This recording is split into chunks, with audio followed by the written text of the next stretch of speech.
Alright everyone, it's time for the Occult, video number 296. Which religions do I see as more logical than others? This being, of course, entirely based on my own opinions, my own analysis of things. My philosophy is just as valid as anyone else's. By the way, one thing I would like to say.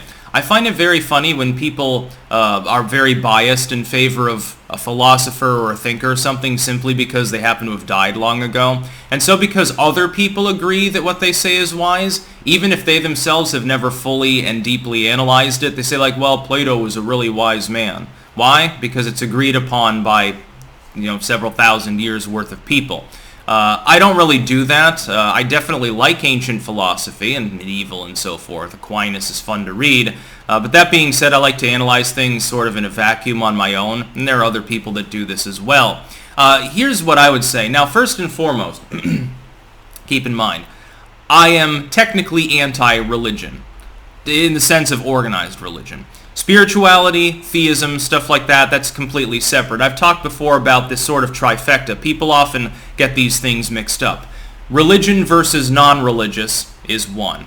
You can be religious but technically be an atheist. You can be a liberal Christian or something. Theism, which is simply the belief or absence of belief in a god, or gods, or cosmic force or something. Again, you could be a theist but never go to church, never go to a mosque, hate religion, in fact, but simply believe in a higher force. And then you've got spirituality. Of course, you can be religious, but you can be very anti-spiritual and be very logical and secular in the way you interpret your religion. You can say, well, yeah, there's a God, and these are the certain rules, but all this miracle stuff is horseshit. So keep that in mind. So keeping in mind, again, that I'm not religious, here's sort of some meanderings on my thoughts into organized religions and their sub-philosophies in many cases, and what I've observed so far as being more or less reasonable, more or less believable, you could say. Based on my study of physics and things of that nature, based on my casual overview of philosophy in general, I tend to think that reincarnation makes more sense than the concept of an afterlife. Like a stagnant afterlife, like, well, you have gone to hell, you have gone to heaven. You're there forever or for a very long time. Maybe there's something else that happens in the future. One of the reasons is that when I read scriptures like that, those within Islam or Christianity, you've posited a God capable of doing anything, but you're taking at the word of man, which is what the scriptures themselves interpreted from that deity supposedly are, that deity will never change their mind after some indefinite future date where the world has ended. So you have Revelation and that's it. New Jerusalem comes, everyone says holy, holy forever, and you've got the giant tree with 12 kinds of medicine and rivers of gold flowing out from Jerusalem and animals and people getting along and everyone lives forever and stuff. Within Islam you have Dajjal coming and then the Mahdi destroys him. And then you've got your paradise when you die virtuously, and you've got rivers of wine and 40 virgins and all this stuff. I know that that's not a canonical interpretation by most of mainline Islam, but that's sort of part of the trope. Of course, paradise is different to different people. The problem is that you're relying upon that all-powerful being not to change their mind. So you'd say, well, God can do whatever he wants, or he or she or it or whatever. But the Bible says that God never will, so clearly that's not the case. But if you actually look at the scriptures themselves, these books were compiled through different times and refine and edit one another. The Old Testament and the New Testament are not entirely coinciding with regards to the content. This deity effectively changed their mind. So there could be a New Testament, and of course the Mormons would believe that's the case. Well, here, we've got the final book now. Now, Mormonism I would put low on the ranking of being reasonable. I base this, again, in part on the fact that Joseph Smith, despite supposedly interpreting Hebrew with the use of magic rocks, literally, in the 1800s, decided to put them in Old English instead of contemporary English. That's a red flag because it really doesn't make any sense whatsoever because, of course, Old English was not the original language of the Bible. Joseph Smith, I think, appears to have believed that it was, possibly. He was better at writing sci-fi than he was actually studying historical literature, it seems. Then, the Indians riding elephants into battle, that is also a giveaway. Or Jesus coming to, what was it, some county in Alabama, I believe. These things are a little bit, odd, a little bit less reasonable when we have a cursory understanding of history and of archaeology and these things. I tend to think that there's more overall logic or reason in Eastern systems, but there's a caveat. Buddhism is definitely an exception. I've looked through Buddhism and I've decided that's definitely not for me. If we look at the interplay between what you're trying to achieve in most Buddhist schools and in most Hindu schools, for example, the Buddhist is essentially attempting to abolish self and roll themselves up into a divine whole. The Hindu, in some systems, does not appear inclined to do that. The self is not considered bad, it's just misunderstood as people understand this to be the self, the physical flesh, the self that is contained mentally within the brain.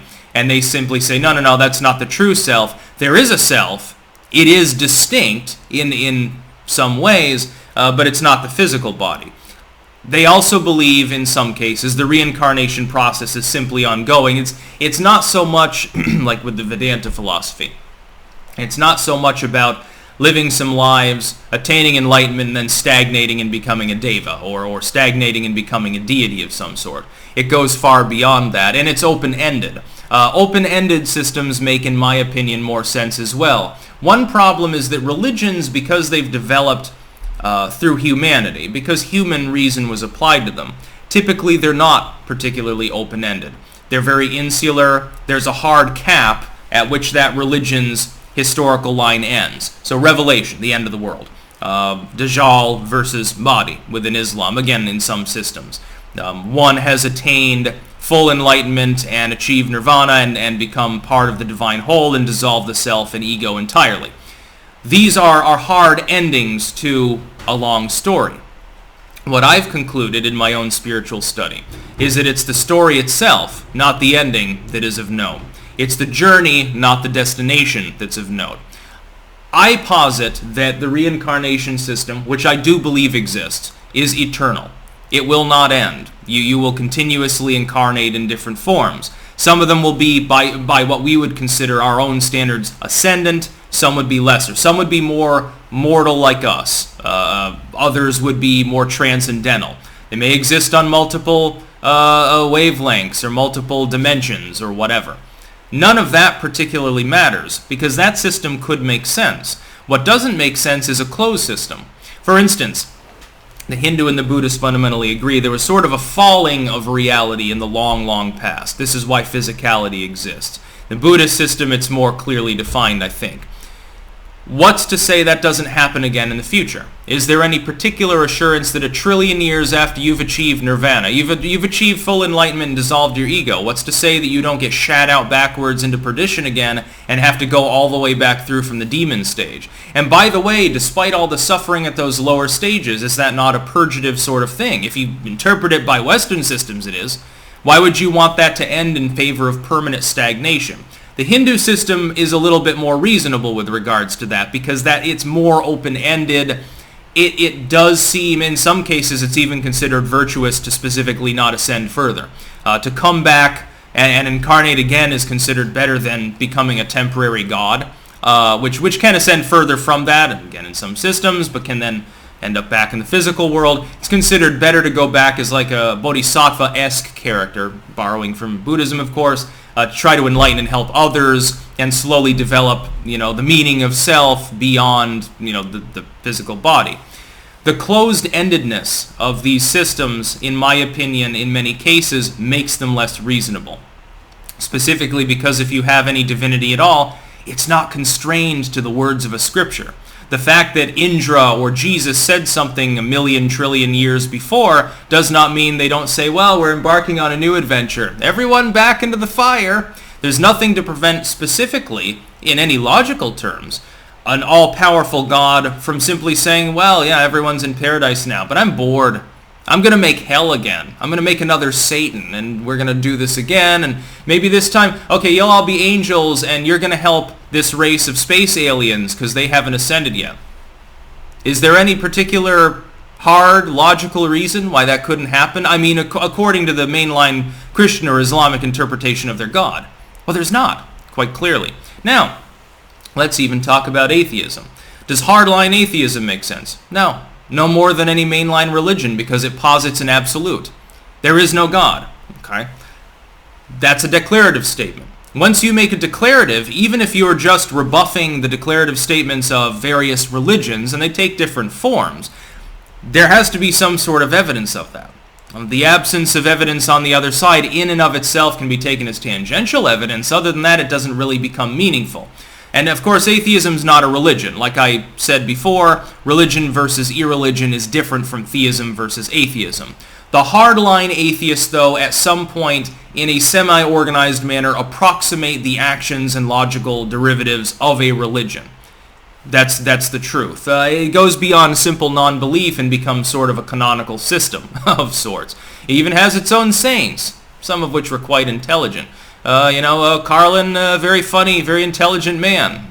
I don't think that he'd recognize the modern left. I love it when they try to take credit for him because he said the punk rock left of the 90s he identified with. Well, I don't think that has anything in common with today's cringe fringe. I think they would be trying to cancel his shows for sexism or something of that nature by now. So which religions do I see as more logical? I think elements of theosophy, by the way, what's his name there, Logo Daedalus, shrieking in the background. I'm not a theosophist, of course. Elements of it, though, I conceive of as logical. Hinduism, in some of its meanderings, especially with regards to reincarnation. Certain pagan systems, the Norse system, at times makes sense. I think the Greeks and the Romans, with their pagan system, arguably make the most sense of all in some ways. That's because it was very rigorous and categorical and can be interpreted as highly symbolic. Of course, the various stories, we've developed plays and polemics about them after the fact because they coincide with human psychology. You know, all the great Shakespearean stuff, again, is derived from the same overarching concept. This is something the theosophists themselves and also Christian mystics delved into. I think within Christianity, if we're just going to focus on that, mainline Protestant movements, which are less, there's less pomp and circumstance ceremonial stuff than like Catholicism or the Orthodox Christians, I think that mainline Americanized Protestant backdrop makes more sense. However, I will put this as an aside. I was asked this by Nick Fuentes years ago when I debated him on religion. Would I rather be a Protestant or a Catholic? I'd rather be a Catholic. Because why does religion have to make sense? This is all technically arguing devil's advocate. Religion's not supposed to make sense. The spooky woo side of it is part of the reason why people even follow religion in the first place. Even in my irreligious beliefs, the fact that I'm spiritual, I don't have a church, a mosque, a temple, and I'm not a theist or an atheist. I'm apatheistic. I just don't care. Even within my spirituality, there are things that, according to the current understanding of reality, are outside of that understanding. But who gives a shit? That's part of the fun. It's about the exploring. It's not about where you end up. That's about all. Peace out.